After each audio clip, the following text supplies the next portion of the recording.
안녕하세요. 크립토노마드입니다. 한 해가 마무리 국면으로 접어들고 있지만 암호화폐 시장 내적으로 바라보자라면 유종의 미를 거둔다라기보다는 이를 악물고 버틴 그런 시간이 지나가고 있는 것 같습니다. 뉴욕 증시는 기업 실적 호재와 소비자 심리 지표 개선 상황이 이른바 겹호재로 작용하면서 이틀 연속 상승 마감했습니다. 이럴 때 비트코인도 증시의 반등세와 맞물리는 수준의 반등폭을 보여줄 수 있다라면 참 더 좋았을 텐데 참 희한하게도 이런 상황에서는 동조화 정도가 약하다라는 점, 이건 정말 아쉽게 느껴집니다. 그래도 17,000달러 돌파를 위한 흐름이 조금 더 강하다라는 점은 다행이라면 다행인 부분이라고 할 수 있습니다. 비트코인 시세와 관련된 여러 가지 분석과 전망들은 계속해서 더해지고 있습니다. 유명 분석가 니콜라스 머튼은 비트코인이 대규모 투매를 일으킬 수 있는 브레이킹 포인트에 접근했다라는 분석을 제시하면서 관심을 받았고, 코인베이스는 보고서를 통해서 이번 암호화폐의 겨울, 특히 알트코인 겨울은 2023년도에도 상당 기간 지속될 것으로 전망했습니다. 그런가 하면 2024년 비트코인 반감기 시기에 맞물려서 아주 보수적으로 잡아도 8만 달러에 비트코인이 도달할 수 있다라는 이런 분석도 제시가 됐습니다. 단기, 중기, 장기적인 관점 모두 챙겨서 바라보시면 더 좋을 것 같습니다. 단기적으로 비트코인 가격 추가 하락 가능성과 그 우려를 높이는 요인으로는 현재 채굴자들의 어려움이 거론되고 있습니다. 일단 나스닥에 상장된 미국의 대형 채굴 기업 코어 사이언티픽이 챕터 11 파산 보호 신청을 낸 게 꽤나 상징적으로 보이는데, 청산 신청이 아닌 회생 파산 신청을 하긴 했지만 지금 데이터들이 나오는 걸 보면 비트코인의 가격이 평균 채굴 비용보다 낮은 것으로 확인이 되면서 채굴자들의 어려운 상황을 보여주고 있습니다. 이게 코어 사이언티픽 한 곳의 일이 아닌 연소의 파산 신청이라도 발생을 하면 조금 더 시장을 어렵게 만드는 요인이 될 가능성 생각해 볼 수가 있습니다. 리플과 관련해서는 재미있는 소식이 더해졌는데, 한때 리플과 손을 잡았다가 리플이 소송을 당하자 뒤도 안 돌아보고 파트너십을 깨버렸던 머니그램이 이번에는 리플의 파트너와 손을 잡았다라는 소식이 전해졌습니다. 리플 버리고 스텔라 루멘과 파트너십을 맺기도 했었는데 돌고 돌아서 다시 리플 파트너와 파트너십을 맺는 상황, 여러 가지 생각거리들을 안기는 부분입니다. 크립토 블라블라 채널은 먹거리 복지 전문 NGO 우양재단과 함께 연말 기부 챌린지를 진행하고 있습니다. 기부에 참여하시는 분들이 그렇게 많진 않은 상황인데 아무래도 경제 상황이 그만큼 어렵기 때문이 아닐까 생각됩니다. 어렵고 심란한 연말이지만 그래도 기부를 통해서 나눔의 의미를 행동으로 실천을 하다 보면 한 해를 마무리하는 과정에서 나름의 의미 부여가 가능할 수도 있지 않을까, 그런 생각이 들기도 합니다. 기부 챌린지에 관심이 있으신 분들은 댓글 상단 고정란에 링크와 주소를 참고하시면 됩니다. 그럼 이번 영상 시작하겠습니다. 뉴욕 증시는 3대 지수 모두 이틀째 상승 마감했습니다. 기업들이 예상보다 좋은 실적들을 보여주면서 실적 호재 기대감을 키웠고, 소비자 심리 역시 11월에 비해서 큰 폭으로 오른 108.3을 기록하면서 지난 4월 이후의 최고 수준을 확인했습니다. 이런 긍정적인 증시 상황이 비트코인에도 즉각적인 영향을 주면 참 좋을 텐데, 이런 상황에서 동조화 정도가 약하다라는 점은 참 아쉽게 느껴지는 부분입니다. 비트코인은 여전히 16,800달러 부근에서 오르락내리락 거리면서 17,000달러 돌파를 위한 준비를 하고 있습니다. 그래도 지금 자리하고 있는 구간이 20일 지수이동 평균 부근이어서 여차하면 의미 있는 상황 바라볼 수 있지 않을까 기대감을 안기는 부분도 존재합니다. 공포 탐욕 지수는 하루 전보다 2포인트 오른 28을 기록하면서 여전히 공포 단계가 이어지고 있습니다. 비트코인 도미넌스는 별다른 변동폭 없이 42% 주변에서 자리하고 있는 상황이 지속되고 있습니다. 현재 비트코인의 흐름과 관련해 코인텔레그래프의 기고가 라케시 우페드히에는 비트코인이 12월 16일부터 20일 지수이동 평균 16,985달러 아래에서 거래가 되고 있지만 곰세력은 이 상황을 이용하지 못했고 이건 낮은 가격에서 매수세가 붙고 있다는 것을 의미한다라고 진단했습니다. 그러면서 비트코인은 소폭 상승해서 20일 지수이동 평균에 도달하기도 했었는데 여길 돌파하면 17,622달러와 18,387달러까지 상승할 수 있기 때문에 단기적으로는 곰 세력이 방어해야 될 중요한 구간이다. 만약 가격이 추가로 하락하게 될 경우에 다시 16,256달러 아래로 떨어져서 매도세가 가속화될 수 있고 이후에 16,000달러를 거쳐서 15,476달러까지 리테스트를 할 수 있다. 평평한 20일 지수 이동 평균과 47에 가까운 RSI는 황소와 곰 모두에게 명확한 이점을 제공하지 않는다. 이건 매수 세력과 매도 세력 모두 서로 우위를 차지하려고 경쟁을 하면서 단기적으로 가격 변동이 발생할 수 있다는 것을 의미한다. 이렇게 분석을 했습니다. 익명의 분석가 맥스의 경우에는 비트코인 주간 차트를 제시하면서 비트코인은 장기 지지선을 계속해서 지지받고 있다. 가격이 이 지지선을 테스트할 때마다 꽤 강력한 랠리가 발생했다. 이렇게 강조하면서 지금 지지라인에 대한 터치가 이루어졌기 때문에 급격한 반등 가능성이 있다라는 점을 설명을 했습니다. 함께 공유한 차트를 보면 2017년에는 지지라인 터치 이후에 1002% 랠리, 2018년에는 312%, 2020년에는 1202% 이렇게 어마무시하게 랠리를 한 것을 확인할 수가 있습니다.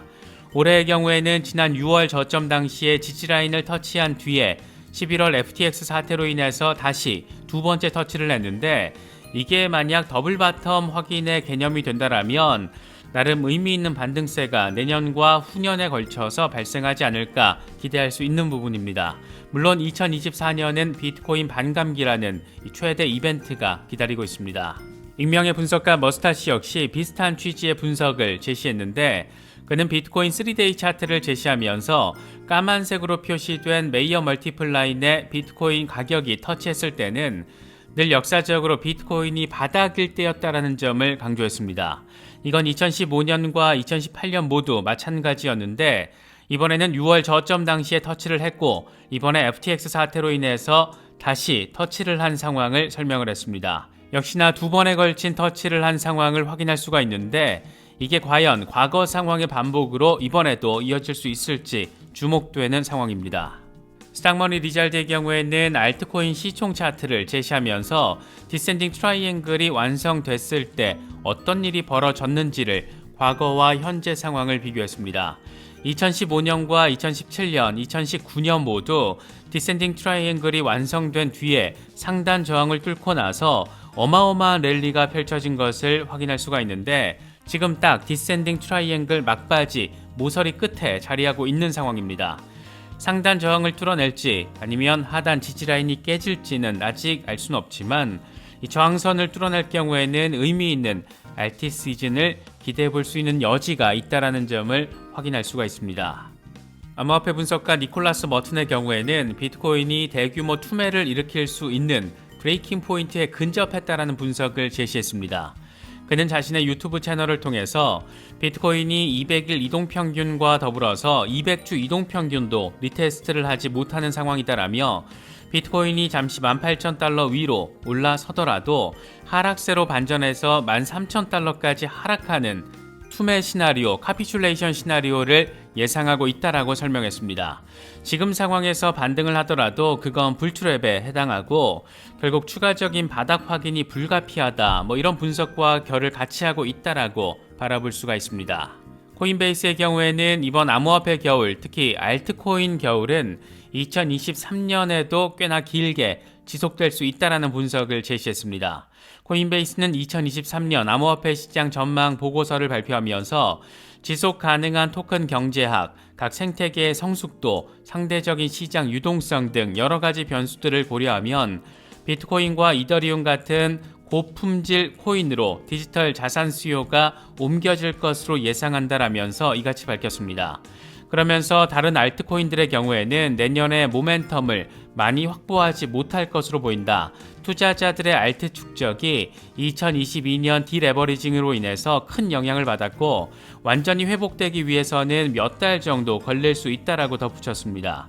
이전 약세장들이 대체로 1년 반 정도 지속됐다라는 점을 고려할 때 2023년에도 하반기 언저리까지 지금과 비슷한 흐름이 이어질 가능성이 있다라는 것으로 해석할 수 있는 부분입니다. 물론 여기서 좀 더 시간의 틀을 넓혀서 봤을 때 긍정적인 전망도 더해졌습니다.